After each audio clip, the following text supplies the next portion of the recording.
Hello guys, deals view पर आपका स्वागत है। बात करने वाले हैं WPS यानी कि वेल्डिंग प्रोसीजर और परफॉर्मेंस क्वालिफिकेशन के बारे में। ये वीडियो ASME सेक्शन 9 पर बेस्ड है।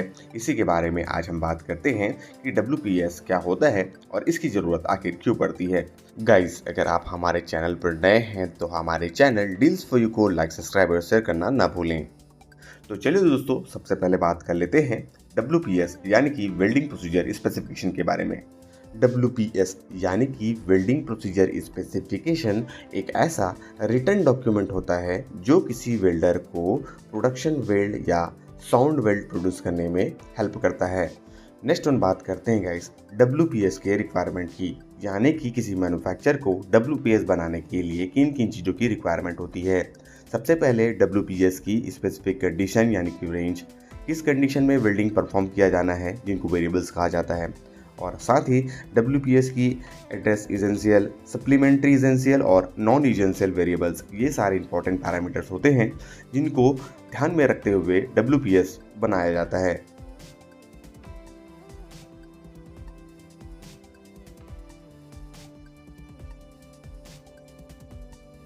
बात करते हैं इस WPS के पर्पस के बारे में।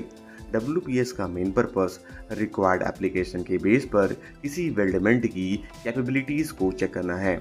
इसके आधार पर किसी भी वेल्डमेंट की प्रॉपर्टीज़ को चेक की जाती है, ना कि किसी वेल्डर के स्किल होने या न होने की ये सर्टिफिकेट प्रोवाइड करती है।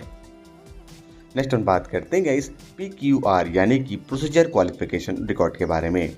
PQR एक ऐसा डॉक्यूमेंट होता है जो किसी टेस्ट कूपन पर वेल्डिंग के दौरान उनकी रिजल्ट को शो करता है। PQR की डेटा शीट्स पर इसेंशियल वेरिएबल्स और स्पेसिफिक इंफॉर्मेशन शो होती है। साथ ही वेल्ड कूपन की जो टेस्टिंग रिजल्ट्स होते हैं वो भी PQR की इस डेटा शीट्स पर मेंशन होती है। साथ ही गाइस, जब किसी प्रोसीजर पर नोच टफनेस की रिक्वायरमेंट होती है उस कंडीशन पर भी ये डेटा शीट्स उनके रिकॉर्ड्स को शो करते हैं या रिजल्ट्स को शो करते हैं। नेक्स्ट हम बात करते हैं गाइस प्रोसीजर क्वालिफिकेशन के बारे में। प्रोसीजर क्वालिफिकेशन एक ऐसा रिकॉर्ड होता है जो किसी टेस्ट कूपन पर वेल्डिंग के दौरान रिकॉर्ड की जाती है। इस रिकॉर्ड पर वेल्ड कूपन पर किए गए टेस्ट के रिजल्ट्स भी शो होते हैं। कंप्लीट PQR एक ऐसा डॉक्यूमेंट होता है जो सारे इसेंशियल वेरिएबल्स को शो करता है, जहां पर रेंज भी होती है। PQR को सही तरीके से फिलअप करके सर्टिफाइड किया जाता है, इनको सब कॉन्ट्रैक्ट नहीं किया जाता।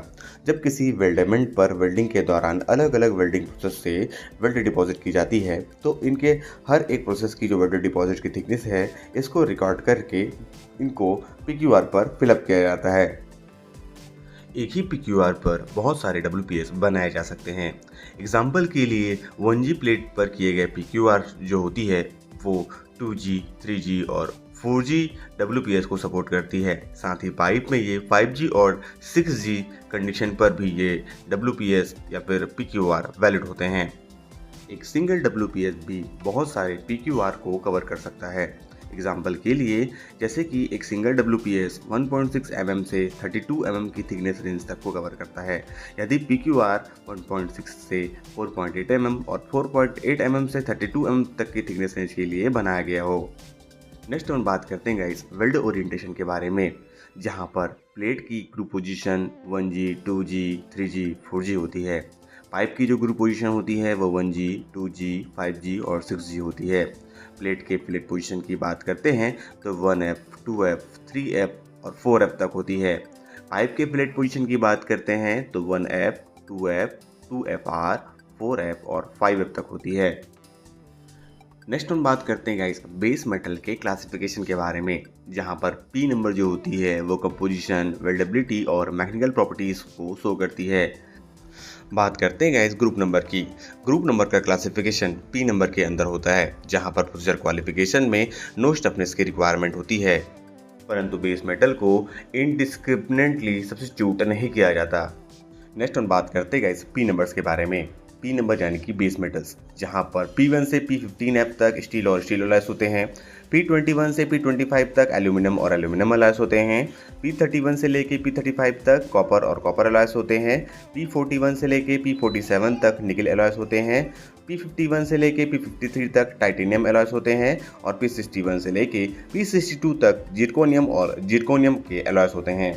बात करते हैं गाइस कुछ बेस मेटल यानी कि पी नंबर के एग्जांपल्स की, जहां पर P1 में कार्बन स्टील्स, P3 में हाफ मोलिब्डेनम स्टील्स, P4 में 1 क्रोमियम और हाफ मोलिब्डेनम स्टील्स होते हैं।